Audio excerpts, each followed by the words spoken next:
दोस्तों, पिछली क्लास में हमने शून्य कोटि की अभिक्रिया के बारे में पढ़ा। शून्य कोटि की अभिक्रिया के लिए हमने समाकलित वेग समीकरण देखा था। शून्य कोटि की अभिक्रिया के कुछ हमने उदाहरण देखे थे और दोस्तों हमने कुछ शून्य कोटि की अभिक्रिया के उदाहरण और कुछ ग्राफ भी बनाए थे। तो दोस्तों अब हम आगे बढ़ते हैं। आज हम पढ़ेंगे प्रथम कोटि की अभिक्रिया के बारे में। तो अपनी नेक्स्ट हेडिंग है प्रथम कोटि की अभिक्रिया।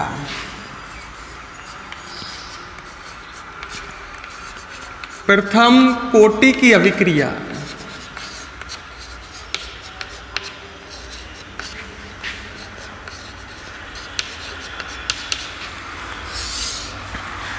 तो दोस्तों आज हम बात करते हैं प्रथम कोटि की अभिक्रिया के बारे में। सबसे पहले इसको भी हम बिल्कुल शून्य कोटि की अभिक्रिया के तरह पढ़ेंगे।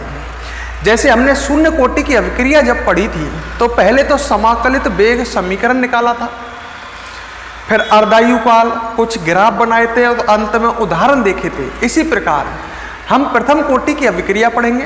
पहले इसका समाकलित वेग समीकरण निकालेंगे। तो दोस्तों पहली बात तो ये आई कि सब प्रथम कोटि की अभिक्रिया के बारे में जानते हैं। देखो, जो प्रथम कोटि की अभिक्रिया होती है दोस्तों, उसका दर नियम इस तरह का आता है, R बराबर के।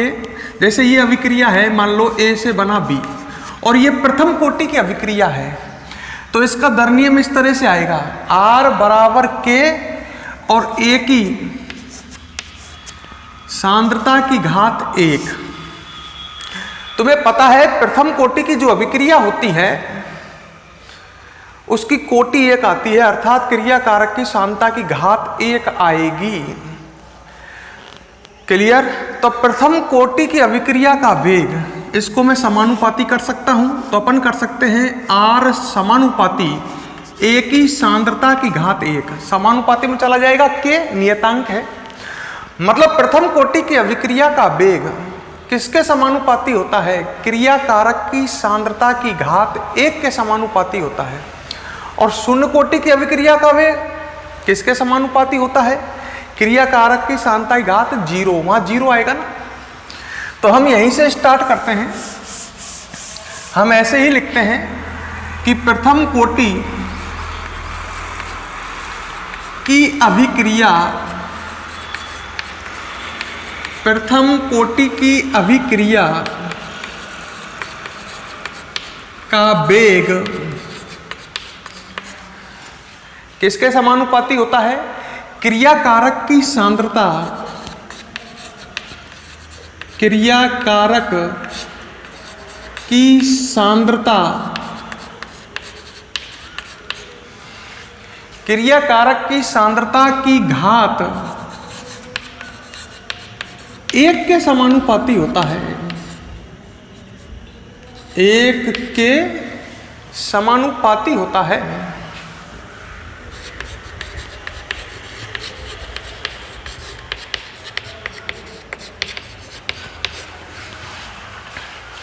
तो जो प्रथम कोटि की अभिक्रिया है उसका वेग क्रिया कारक की सांद्रता की घात 1 के समानुपाती होता है। यहां तक क्लियर? अच्छा, माना मैं एक अभिक्रिया लेता हूं, निम्न अभिक्रिया प्रथम कोटि की है।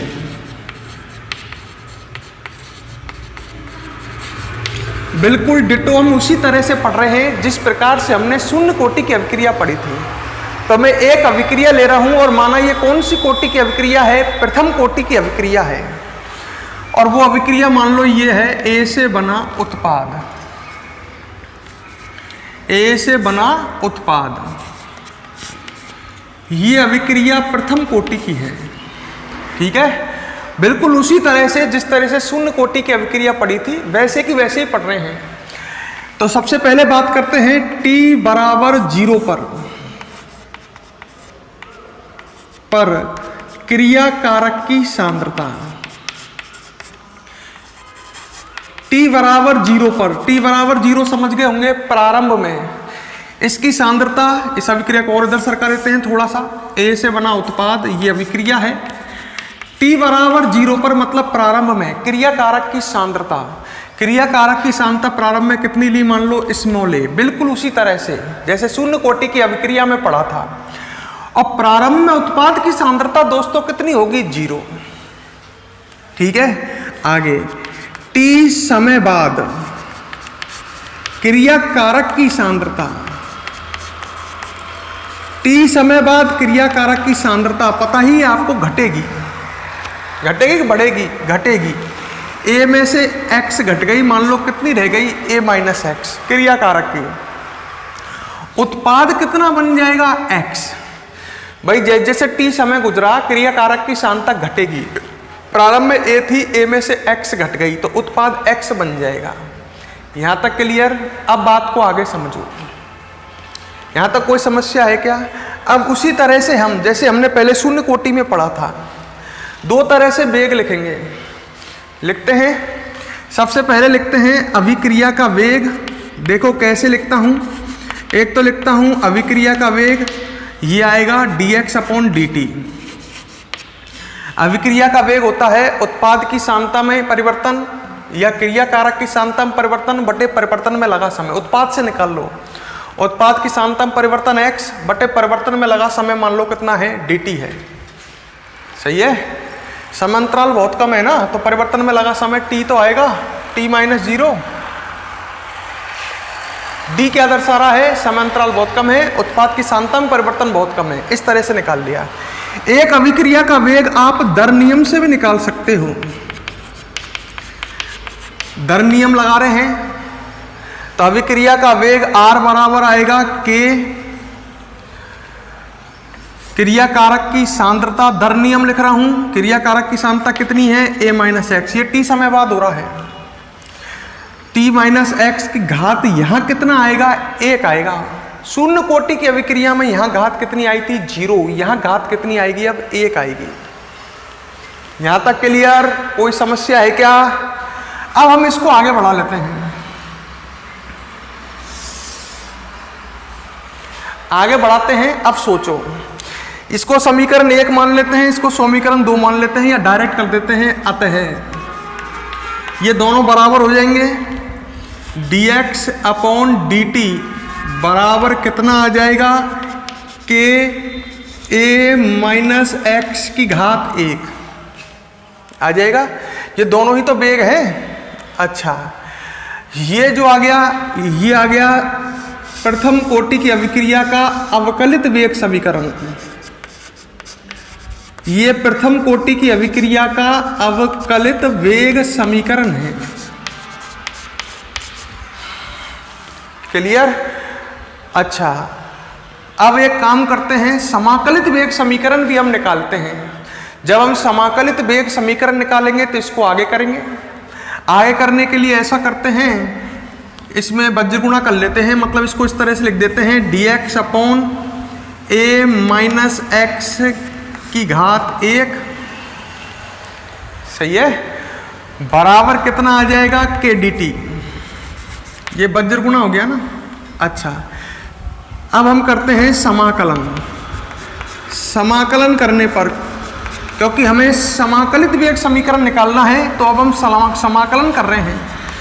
समाकलन करने पर समाकलन का चिन्ह आ जाएगा, dx/a माइनस एक्स की घात 1 बराबर, इसका समाकलन करेंगे तो k बाहर और अंदर कौन बचेगा, dt। यहां तक क्लियर है? अब एक बात बताओ, जब इसका समाकलन करते हैं, ये दिख रहा है ना, dx/a माइनस एक्स, 1 को लिखो चाहे मत लिखो, 1 से कोई तात्पर्य नहीं है।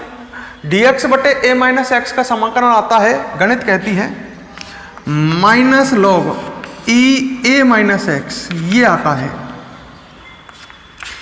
गणित की हेल्प ली है, आप भी ले लो। इसका समाकलन गणित के अनुसार, मैथ ने समाकलन सिखाई है, तो मैथ से आता है minus log e a minus x, और इसका समाकलन आता है, आपको पहले से ही पता है, kt प्लस c। यहां तक हम कर चुके हैं। अब इसको आगे बढ़ाते हैं, और तो हमारे पास ये आ चुका है। अब इसमें क्या करते हैं, हम c का मान ज्ञात कर लेते हैं दोस्तों। हम c का मान ज्ञात करते हैं, तो c का मान ज्ञात करने के लिए t का मान 0 करते हैं। c यहाँ पर समाकलन नियतांक है, इसका मान निकालने के लिए हम ऐसा करते हैं कि टी का मान 0 कर देते हैं। जब आप टी का मान 0 करोगे तो कीजिए t बराबर 0 पर, t बराबर 0 पर, t बराबर 0 करते ही ये पूरा 0 हो जाएगा। और जैसे ही आप t बराबर 0 करोगे तो t बराबर 0 पर आपको पता ही है x बराबर 0 होता है। t बराबर 0 पर x मतलब उत्पाद की सांद्रता 0 ही तो होती है, तो x बराबर 0 हो गया। जैसे मैंने ये t बराबर 0 किया तो ये x 0 हो गया, तो ये तो पूरा 0 हो गया t बराबर 0 रखते ही, और x भी 0 हो गया। तो c का मान कितना आ जाएगा? c का मान आ जाएगा minus log base E a। x का मान 0 हो गया, तो ढंग से देख लो आप, t बराबर पर x बराबर 0, अतः c बराबर कितना आया? देखो t बराबर 0 रखते ही दोबारा समझ लो, ये पूरा 0 हो गया, x का मान 0 है ये t बराबर 0 पर, तो c का मान आ जाएगा माइनस लॉग ई ए। क्लियर? अच्छा, अब इस c का मान इसमें रखते हैं, इसको मान लेते हैं चलो समीकरण नंबर 1, ठीक है। और जब इसको समीकरण नंबर 1 मान रहे हो आप, तो अब इसका मान समीकरण 1 में रखते हैं, तो लिख देते हैं नीचे c का मान समीकरण 1 में रखने पर,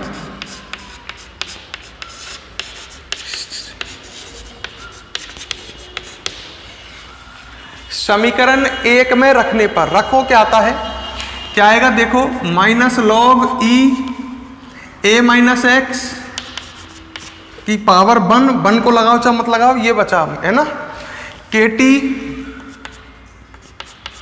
और c का मान जो आया वो लिख देते हैं। क्या आया है c का मान?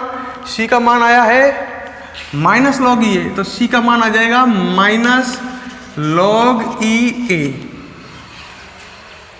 c का मान रख दिया ना मैंने, प्लस c का मान रखा माइनस लॉग ई ए, यहां तक कर लिया अपन ने। अब देखो क्या करते हैं, इसको इधर ले आते हैं माइनस वाले लॉग ई ए को, तो के टी बराबर क्या आ जाएगा?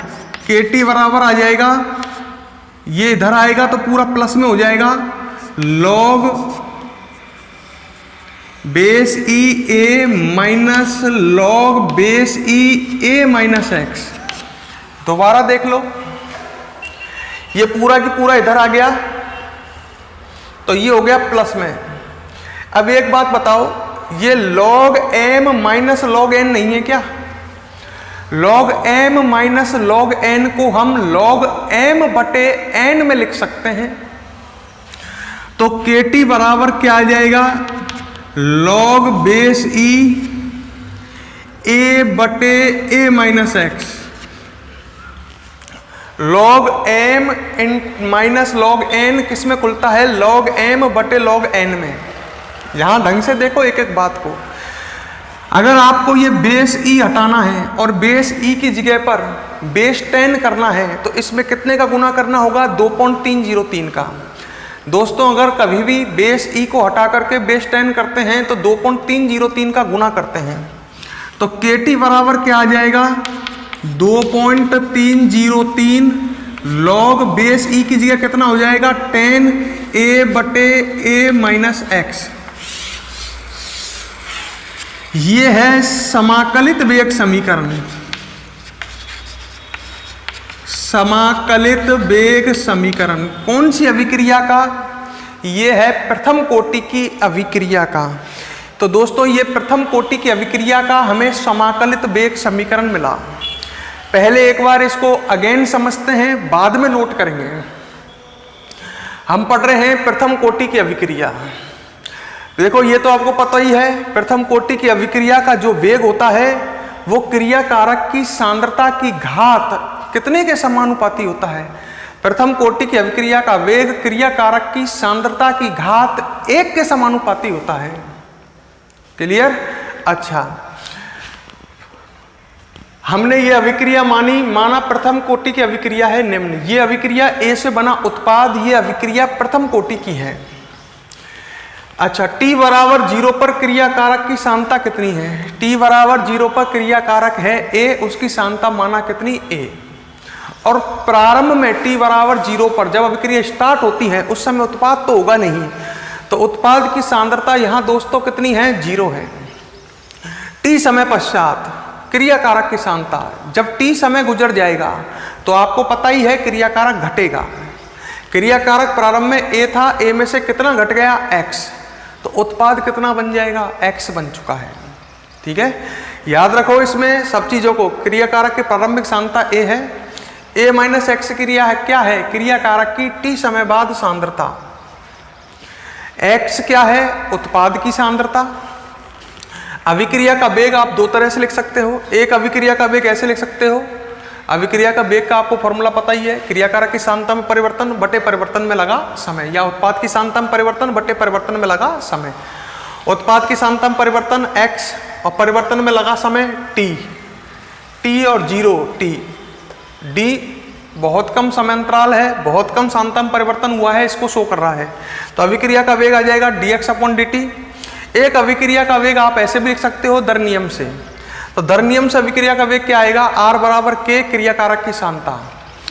वेग का वेग निकल रहा है ये t समय बाद, तो ये सांद्रता की घात 1 आएगी। 1 क्यों आ रहा है, क्योंकि अभिक्रिया कौन सी कोटि की है, प्रथम की। 0 कोटि की होती तो यहाँ 0 आता। दोनों को बराबर कर सकते हो, dx/dt बराबर आ जाएगा k माइनस एक्स की घात 1। अच्छा, x वाली राशि को एक तरफ ले आते हैं। ये तो पहली बात अवकलित वेग समीकरण है। अब इसका समाकलन करेंगे तब आएगा समाकलित वेग समीकरण। ये अवकलित वेग समीकरण आ गई। इसमें आप ऐसा करो, अब a माइनस एक्स को उधर ले आओ नीचे और dt को उधर ले जाओ, समाकलन अब करो।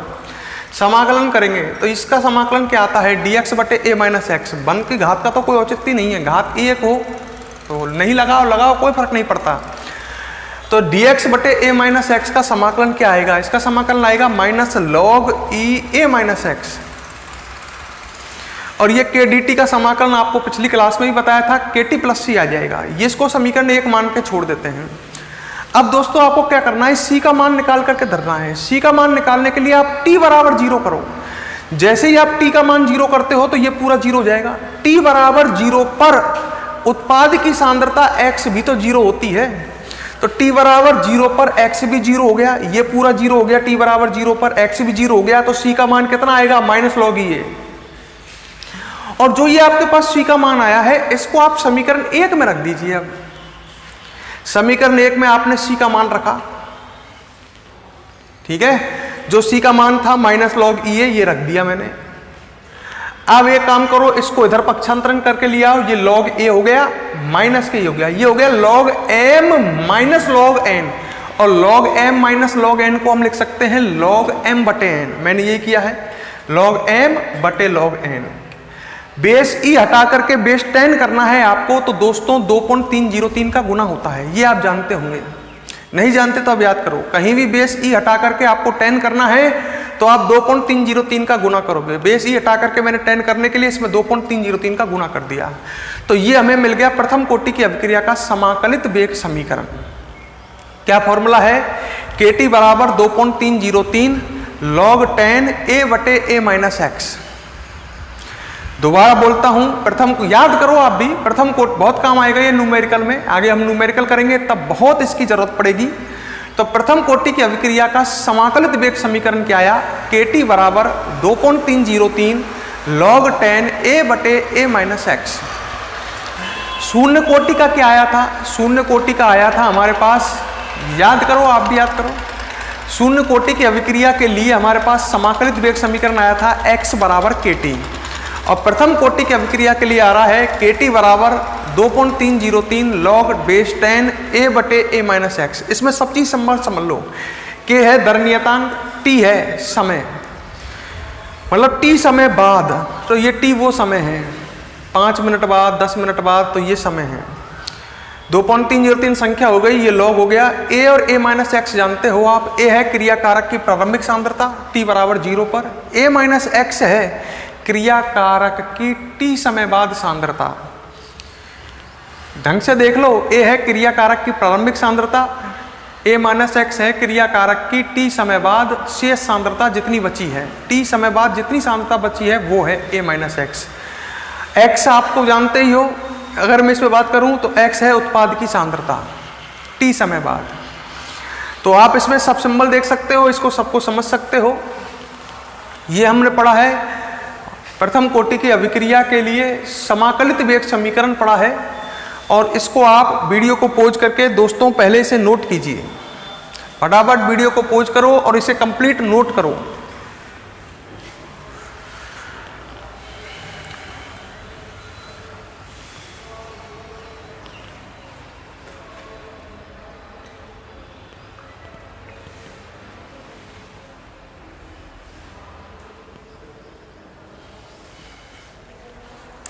आपने कंप्लीट नोट कर लिया दोस्तों। नेक्स्ट वीडियो में अब इसको हम आगे बढ़ाएंगे, है ना। ये एक वीडियो में कंप्लीट नहीं हो सकता। अभी तो केवल हमने समाकलित वेग समीकरण निकाला है, इसको नेक्स्ट वीडियो में आप आगे बढ़ाएंगे। अगर वीडियो आपको पसंद आती है तो वीडियो को लाइक व कमेंट जरूर करें। क्लियर। नोट करने में कोई समस्या तो नहीं है, पहले इसको नोट कर लेना, फिर इस तरह से इसको पूरे को बना लेना। ठीक है। समाकलित वेग समीकरण आपको याद होना चाहिए।